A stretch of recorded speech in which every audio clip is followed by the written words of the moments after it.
আজকে আমার 6 পায়রার কম্পিটিশন।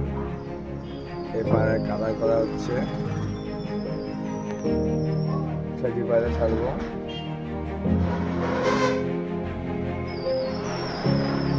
আশা করি ভালো রান হোক, সবাই আশীর্বাদ করো।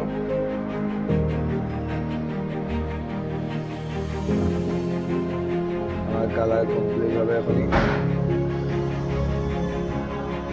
এই পায়রা ছাড়বো এখন, অর্থাৎ 6টা বাজে। এই পায়রা ছেড়ে দিচ্ছি আমি।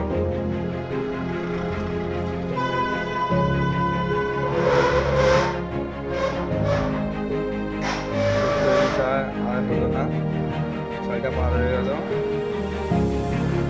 Over, bad luck. পরের রানে দেখা যাচ্ছে।